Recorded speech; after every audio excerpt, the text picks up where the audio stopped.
Hi everyone, now you're watching my channel. All the content I create myself, new videos every day, so don't forget to like and subscribe. Your support means a lot.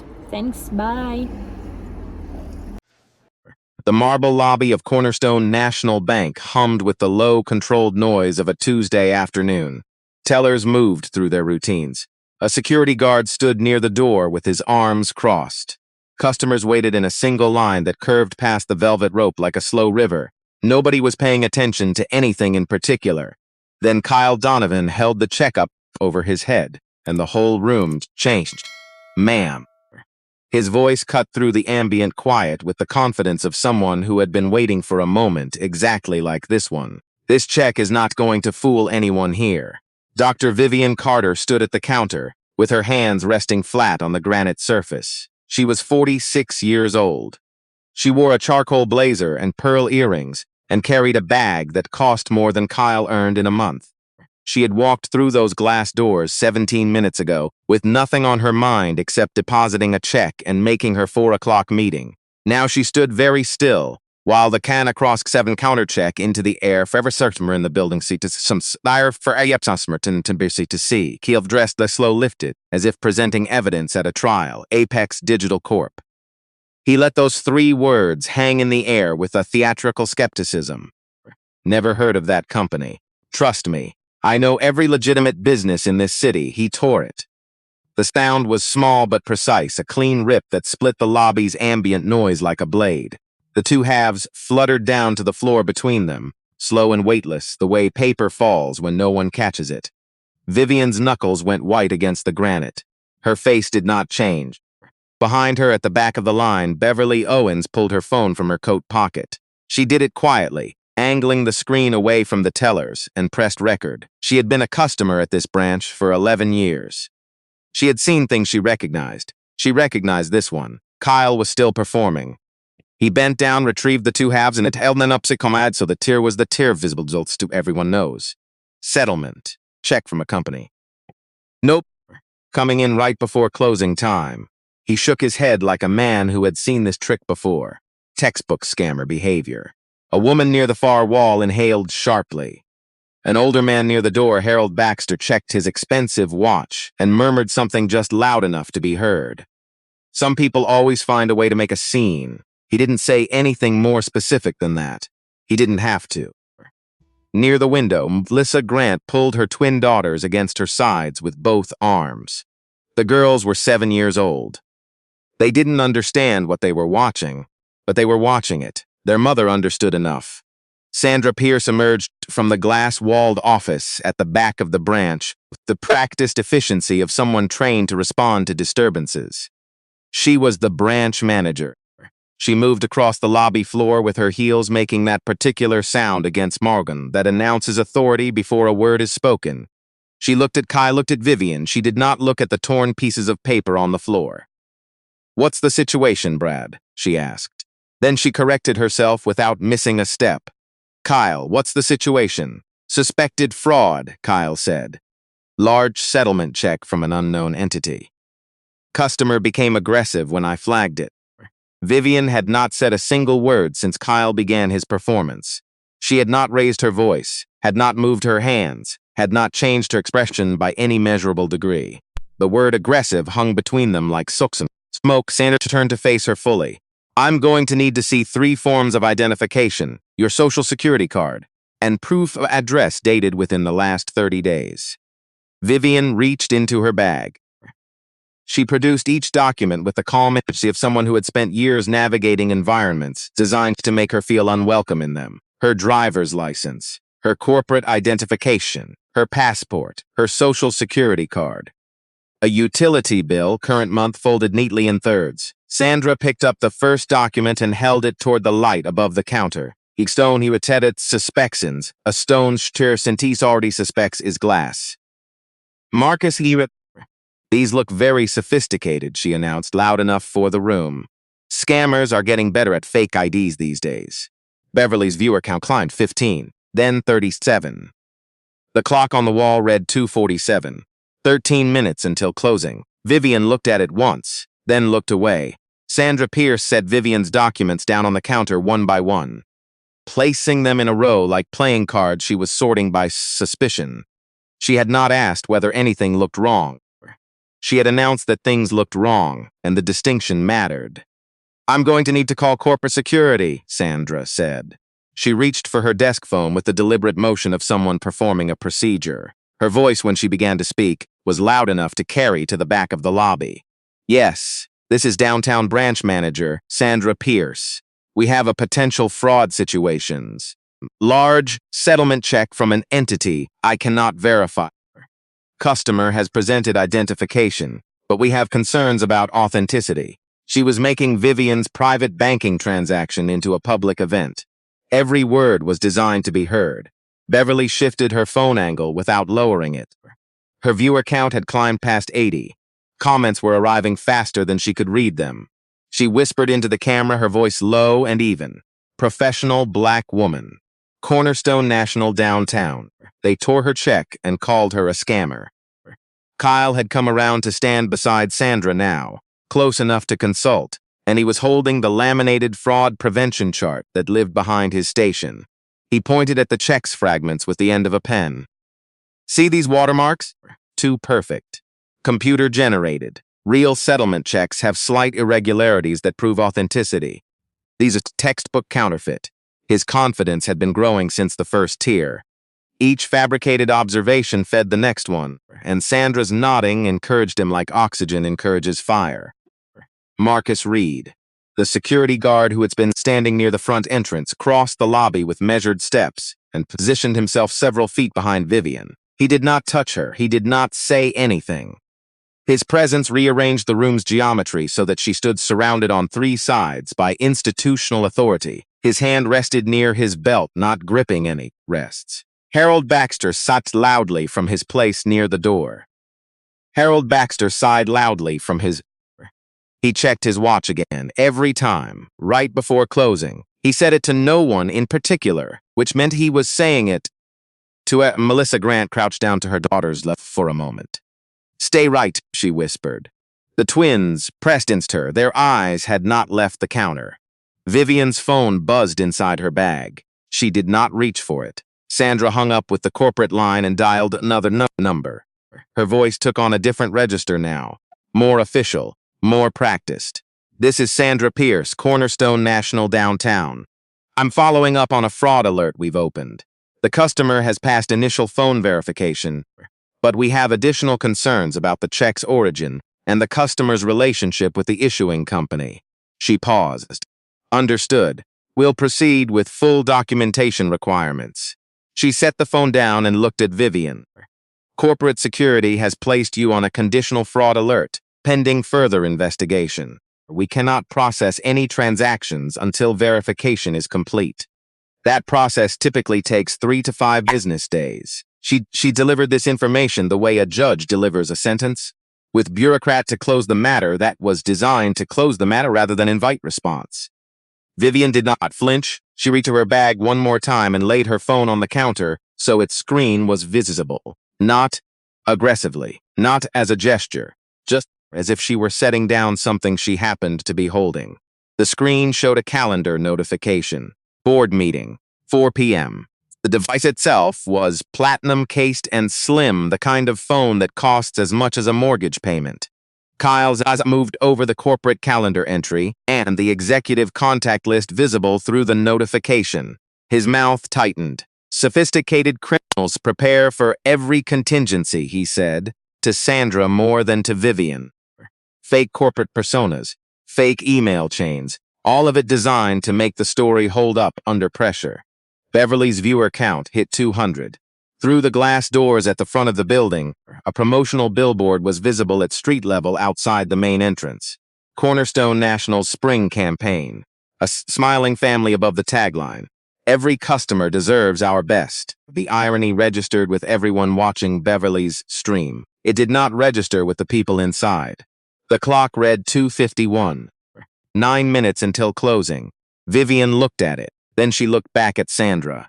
Her hands remained flat on the granite counter. Marcus Reed took one step closer. It was a small step, maybe 18 inches, but the lobby was not a large space, and to the geometry of it mattered. Vivian now stood with the counter in front of her, Kyle and Sandra behind the counter enough, and Marcus positioned at her back near enough that she could hear his radio crackle. The message being sent was not verbal. It never had to be. Kyle had moved fully into the performance now. He was no longer consulting his laminated chart as reference material.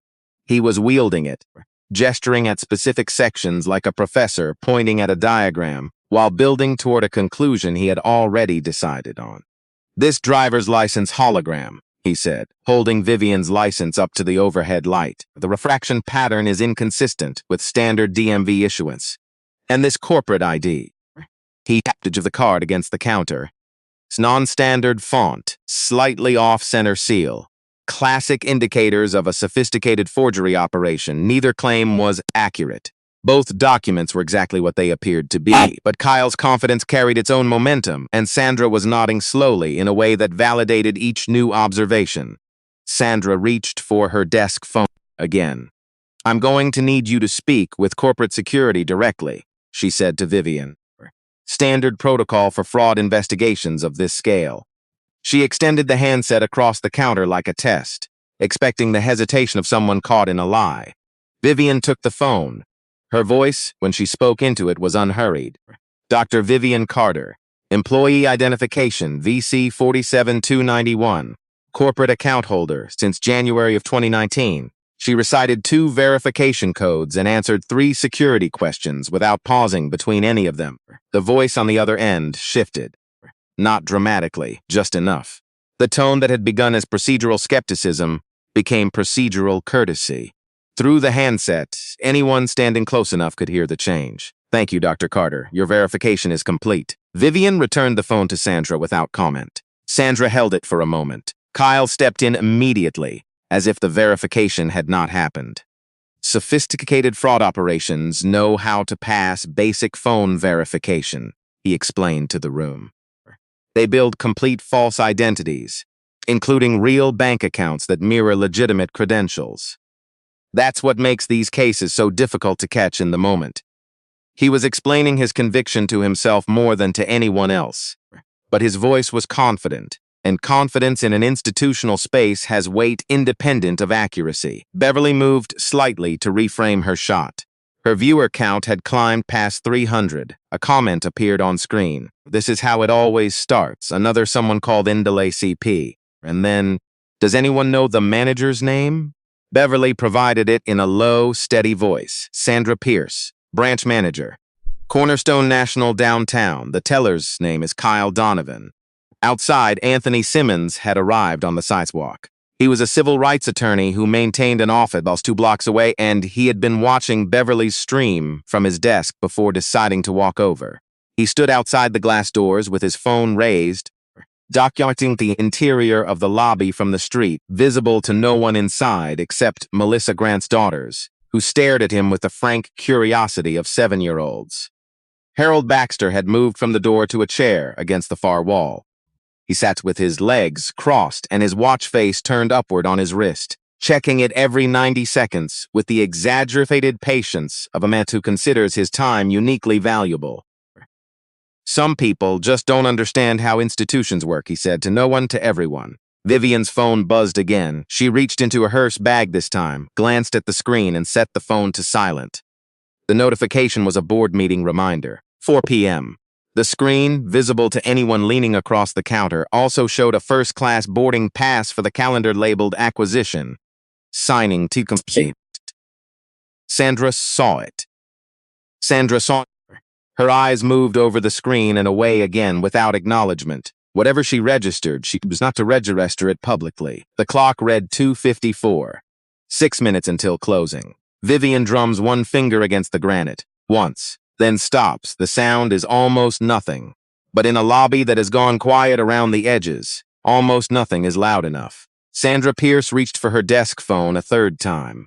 This time her hand did not hesitate. "Attempted bank fraud is a federal offense," she said. She was not looking at Vivian when she said it. She was looking at the phone as she dialed, which somehow made it worse. "I'm going to call the police to ensure this is handled through proper procedure." She set the handset down on the desk rather than holding it, letting the dialing tone fill the space between them.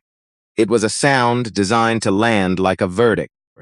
The remaining customers near the back of the lobby shifted. Two men moved subtly toward the far wall, putting distance between themselves and the counter. Their movement was instinctive, the same way people distance themselves from something that might be dangerous. Vivian watched them without expression. She reached into her bag. Not frantically, not with the urgent searching of someone improvising under pressure. Methodically, the way a surgeon reaches for an instrument that has been prepared and laid out in advance. She produced her phone, glanced at the screen, and began to scroll through something. Her corporate credit card was visible at the edge of her wallet. Platinum. The name embossed on it matched the name on every document she had already provided. Kyle was building his case with the energy of a man who could not afford to be wrong. Settlement checks from acquisition deals. They're a classic frauds with his pen.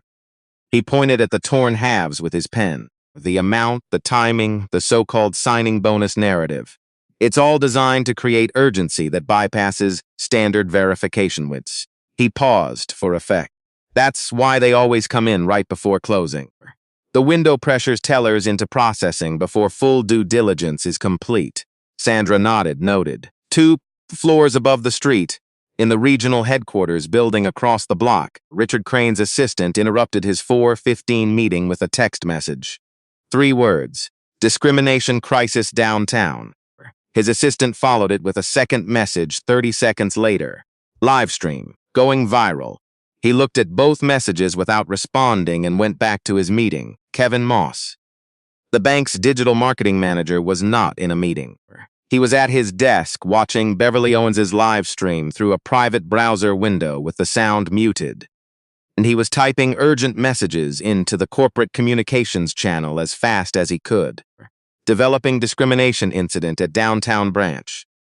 Live stream audience approaching 400. Need immediate response protocol activated. His messages were going into a channel that was not being monitored at 3 in the afternoon. Anthony Simmons had moved from the sidewalk to the steps outside the main entrance. He was on his phone, speaking to someone in a low, deliberate voice. A younger man in a jacket had joined him on the steps, also filming through the glass. Inside, Beverly's viewer count climbed past 400 and kept moving. Comments were arriving in waves. Some were outrage. Some were instructions. Several people were posting the bank's corporate complaint line directly in the thread. Someone had already searched Sandra Pierce's name and found her professional profile and posted it in the comments. Sandra returned to the counter with an expression that had hardened into resolve. The police call was connecting. In the 5 seconds before someone picked up, she glanced across the lobby at Marcus Reed and gave him a small nod. He moved his hand away from his belt but did not step back. Vivian was still looking at her phone. Her scrolling had stopped. She appeared to be reading something, absorbing it with the focused attention of someone going through a briefing before a meeting. Her breathing was slow and even and visible to anyone watching closely enough. The Sandra said her name, her title, the address. She said the words potential fraud and large settlement check and customer refuses to comply with investigation procedures. She said them in the steady, measured voice of someone who had rehearsed the scenario. Beverly whispered into her camera. She just told the police this woman refuses to comply. This woman has stood at that counter for 18 minutes. The clock read 2:50. 3 minutes until closing. Emphasis until closing. Vivian put her phone face down on the counter without looking up and smiled at something only she could see. It was not a nervous smile. It was not a polite smile. It was the quiet, particular expression of someone checking something off a mental list. The television mounted on the wall above Sandra's workstation was playing the bank's promotional loop. It had been playing on a continuous cycle for the last 4 hours, an aerial shot of the city. A family at a closing table, smiling at papers. A teller handing an elderly woman a check with both hands. A small gesture of courtesy spilt into the frame, then the tagline. Cornerstone National, where every customer matters. Nobody in the lobby was watching. Nobody had been watching it for 20 minutes. But Vivian glanced up at it now. and something in her expression shifted in a way that was small and specific and not directed at anyone in the room. Kyle noticed the glance. He did not understand it. He filed it away with the discomfort it produced. Sandra had ended the call with the police. She had given the address and the situation's summary and been told someone would follow up. She returned to the counter and set her hands down on her side of it with finality. We've contacted law enforcement until they respond and we complete the frauds at this branch. You cannot conduct any transactions at this branch. She waited for a reaction. Vivian picked up her phone from the counter and looked at the time, 2:58. She set it back down. Interesting timing, she said. It was the first thing she had said since the check was torn. Her voice was even and unhurried. There was nothing aggressive in it. Nothing that could be characterized as confrontational.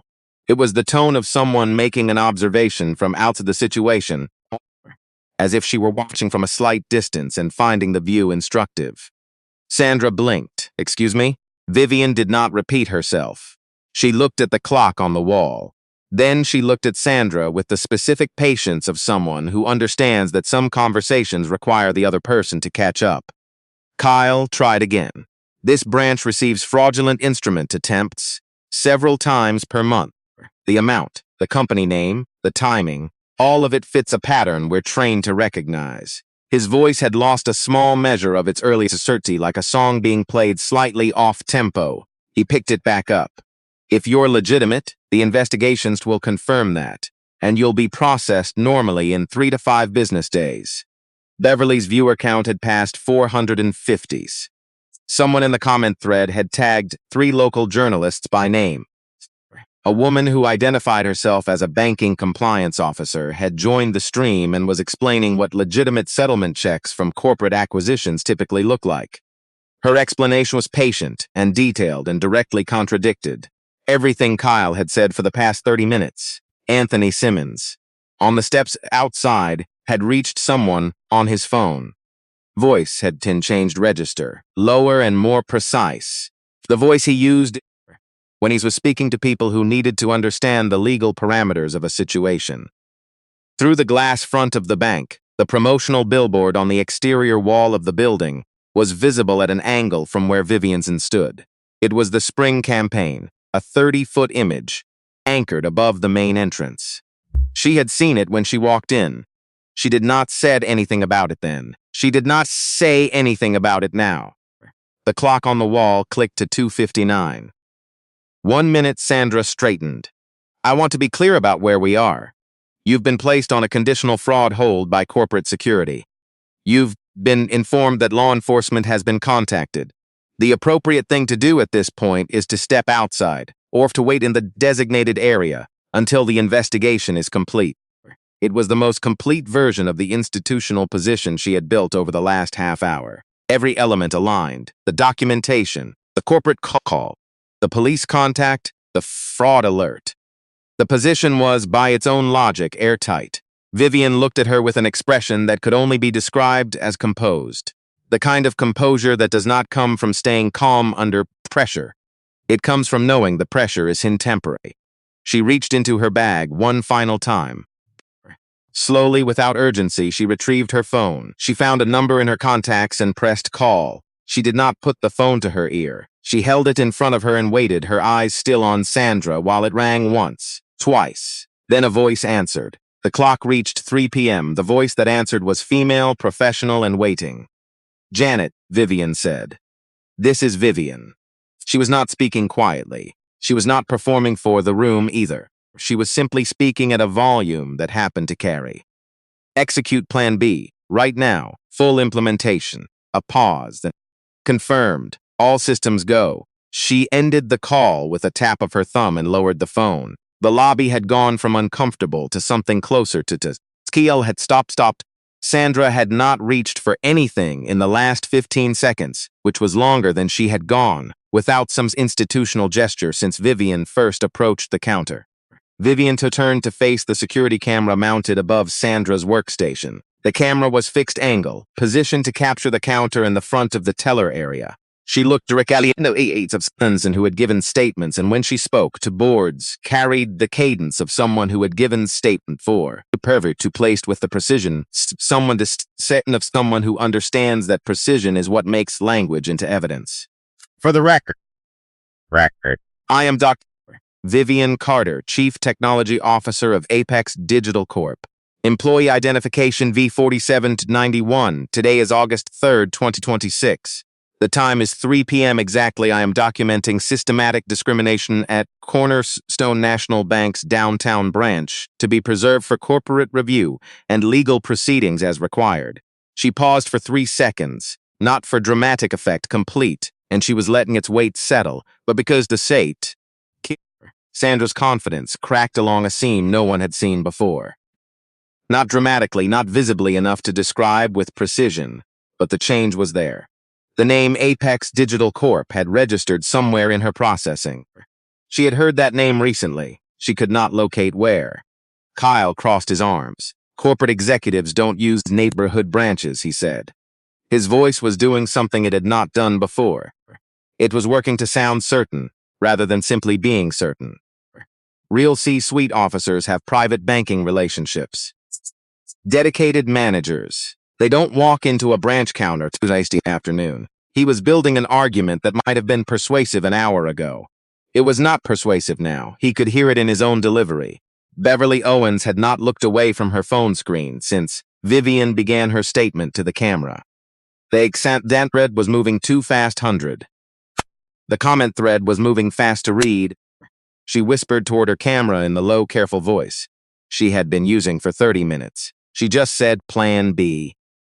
She's been calm this whole time, too calm. She's not hoping for rescue, she's waiting for something that's already in motion. Anthony Simmons, on the steps outside, ended his phone call and pocketed his phone. He stood with his arms at his sides and looked through the glass at the woman standing at the counter. He had spent 20 years in civil rights law. He recognized the particular posture of someone who is prepared for a situation rather than found themselves trapped inside it. He did not move toward the door. Inside, Marcus shifted his weight. He was not backing away, but he was no longer positioning himself as an obstacle. Something in the room had changed polarity, though he could not have named what. The promotional television on the wall continued its loop. Premier national properties. No Cornerstone National, the families, warmth, dignity. The tagline cycling through in muted Trump professional font, where every customer matters. Sandra looked at it. Then at Vivian, the digital clock mounted above the lobby entrance now read 3 p.m. and 2 seconds. 3, 4, I don't know what you think you're doing, Sandra said, and there was something new in her voice. Not fear exactly, but its first cousin. Whatever claim you're making about your company, about your title, it doesn't change the situation here. We have protocols, and those protocols, the television blinked. Not the way televisions blink when they're going to sleep, or when a connection is interrupted. A single, sharp flicker, and when the screen stabilized, the spring campaigns had stopped. The Channel 7 news graphic appeared. Sandra stopped speaking in the middle of her sentence. Kyle turned to look. Harold Baxter looked up from his watch. Melissa Grant's daughters tugged at her sleeves. Everyone in the lobby looked at the screen, because that is what people do when something changes without warning. The anchor appeared behind a red-bordered urgent graphic. Her voice filled the lobby through the television speakers, at a volume that had not been adjusted in hours, which meant it was designed for ambient listening, which meant it was just barely loud enough to understand from the counter. We interrupt our regular programming with breaking business news. The anchor's voice was steady and authoritative, the kind of voice built for information that cannot wait.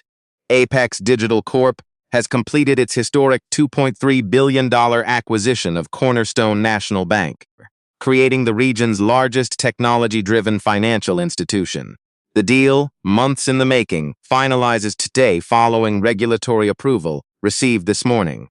Integration of the two companies is set to begin immediately. The words landed in the lobby the way a change in air pressure lands, not heard so much, as felt a sudden shift in the environment that the body registers before the mind catches up. Overseeing the integration process will be Apex Digital Corp's Chief Technology Officer, Dr. Vivian Carter, who brings over 2 decades of experience in corporate transformation and digital infrastructure to her new executive responsibilities. A photograph appeared in the upper corner of the screen beside the anchor's face. Professional, composed. A woman in her mid-40s with a direct gaze and the particular expression of someone who has been photographed in professional contexts many times and has learned to give the camera exactly what it needs without giving it anything more. It was the same face that had been standing at a teller counter for 31 minutes. Nobody in the lobby moved. Kyle Donovan looked at the screen. He looked down at his hands. He was still holding the 2 halves of the torn check, one in each palm, the pieces he had been carrying since the moment of the tear, as if they were evidence of something. He was still holding them. The silence that followed the photograph's appearance was not the silence of a room where no one is talking. It was the silence of a room where no one can find a word that fits what they are understanding. Harold Baxter, who had been sighing and checking his watch and muttering coded commentary for the better part of 40 minutes, said nothing at all. He set his watch arm down in his lap and looked at the television. The color in his face had changed.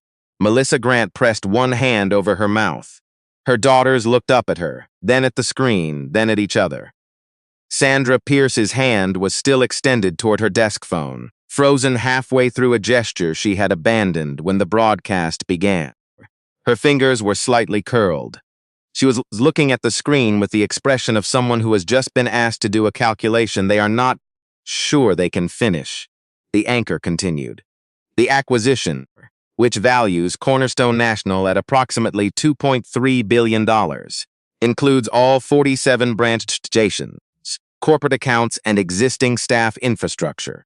A board meeting to formalize new operational protocols is scheduled for 4 p.m. today under Dr. Carter's leadership. Beverly Owen's hand was trembling. Not much, but enough that the image on her live stream shifted slightly before she steadied herself. Her viewer count passed 600 and climbing. She did not say anything for 4 seconds. Then, y'all, that was all she could manage for a moment. Then she found more words, and they came out in a whisper. They've been treating this woman like a criminal for half an hour. And the whole time she owned their bank. Marcus Reed had taken 2 slow steps backward from his position behind Vivian. He had not done it suddenly or obviously. It was the movement of a man whose tactical calculation had just been revised completely. Kyle's mouth had opened slightly. The broken check in his hands had become something different. It was no longer evidence of suspected fraud. It was evidence of his own actions, preserved and specific, irreversible, and now held by a person who had the institutional authority to determine what happened next to everyone in this building. Vivian had not looked at the screen. She had not needed to. She turned to face the counter again, unhurried, and placed both hands flat on the granite the same way she had placed them 31 minutes earlier when Kyle first held her check up to the light. Her expression had not changed in any fundamental way.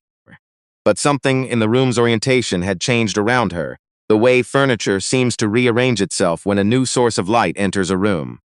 Interesting timing, she said again. This time, Sandra did not ask her to repeat it. The breaking news banner faded. The anchor moved on to the next story, and the televisions, running on its automated schedule, shifted back to Cornerstone National's own Tom Quiet fell over the lobby.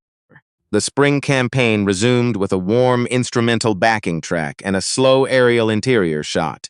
A branch lobby much like this one, clean marble, warm lighting, a teller smiling across the counter at a customer. A caption at the bottom of the screen, real stories, real people.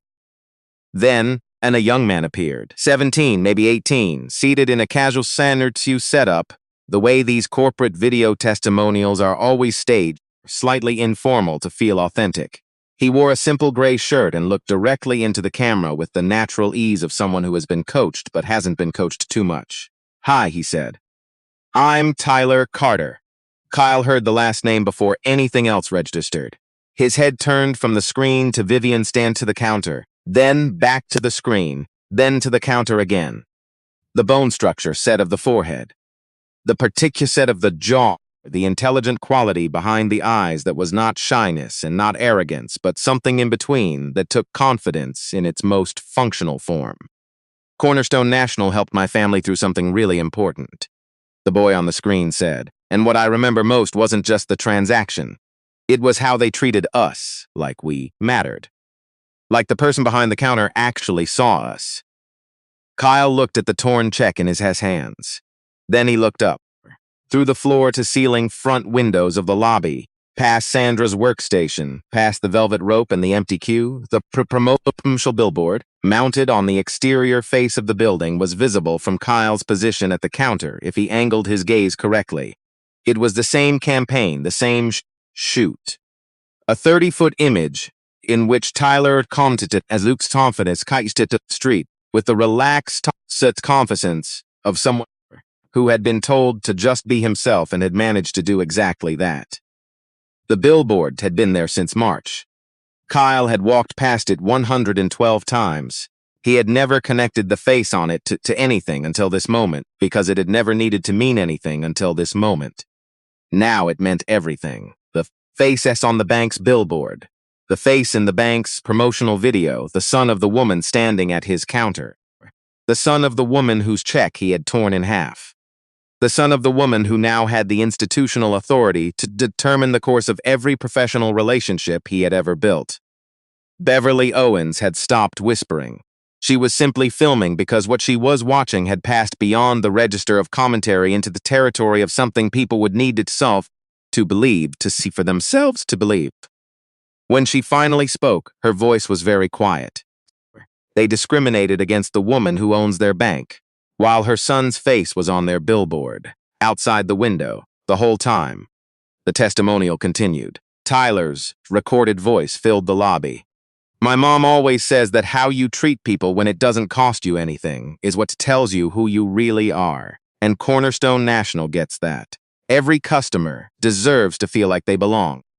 The words move through the room differently than words move through a room when no one is listening. They moved through it the way something moves when everyone is very still and very aware of exactly what they are hearing. Sandra's desk phone began ringing, then a second line, then a third. She looked at the lights blinking on the phone cradle. Then at the television, where Tyler Carter was finishing his testimonial with a small, natural smile. Then at Vivian. Vivian was watching Sandra. Her expression had not changed. Your check, Vivian said, very quietly, represented my signing bonus. For completing the acquisition of this bank, she paused. I was depositing it before the 4 o'clock board meeting. The phone lines kept blinking. Kyle set the torn check pieces down on the counter between them. He could not have said exactly why. Sandra picked up the first phone line. She did not get to introduce herself. She did not get to introduce St. The voice on the other end was Richard Crane, regional director, and he was not speaking in his meeting voice. He was speaking in the voice of a man who has just received 3 emergency texts in sequence and understood all 3 of them. Sandra, what in God's name is happening at your branch? I have the acquisition team on another line. I have board members calling my cell, and I have a live stream with 800 viewers showing my branch manager running a fraud investigation against the woman who is taking over our entire company in 45 minutes, he breathed. Please tell me this is a vitamin he had palm. The lobby heard opened and closed. Sandra's mouth opened and closed. She set the handset down on its cradle, then picked it up again. Mr. Crane. This is Dr. Carter. A pause on the line. Then, Dr. Washington, for I understand. Her voice was even. I can provide you with the exact details of what occurred here today if that would be useful for the documentation process. She did not wait for him to answer, sir. Cornerstone National downtown. 47 locations total, $1.2 billion in total assets. 23 full-time staff at this location. In the last 31 minutes, your employees destroyed a $47,000 legitimate corporate instrument, publicly accused me of federal occasions called law enforcement, and deployed your security guard to physically block my exit. She let that incident has been documented. On a live viewers. The entire incident has been documented on a live stream, and that's currently monitored by at least 2 journalists, and by at least 2 journalists and 1 civil phone attorney. See, Richard Crane said something that was not quite in a word. Then he recovered. Dr. Carter, whatever you need, whatever resources are required to address this. I can assure you that Premier, that Cornerstone National is fully committed to making this right. Professional service should not depend on who the customer is, Vivian said. That's the point. It shouldn't take identifying myself as your new executive officer for me to receive basic professional courtesy. Every person who walks through that door deserves what I should have received when I walked through it. She outlined her requirements clearly, without raising her voice, without rushing. External diversity consultants to conduct a full operational audit, beginning immediately. Mandatory monthly bias training, with measurable accountability metrics, tied directly to performance evaluations.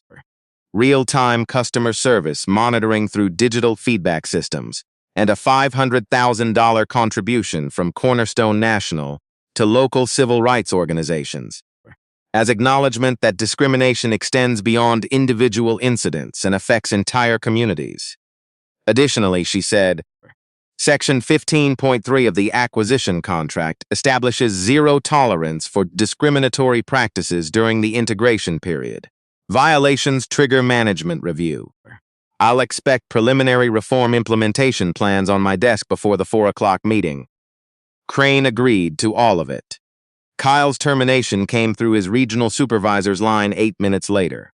He stood at his station with his name badge in his hand for a moment, before Marcus Reed crossed the lobby and told him quietly that the company's policy required immediate escort for terminated employees. Kyle walked out through the lobby he had been performing in for the last 30 minutes. He passed Beverly Owens, who had lowered her phone at last, but not turned it off.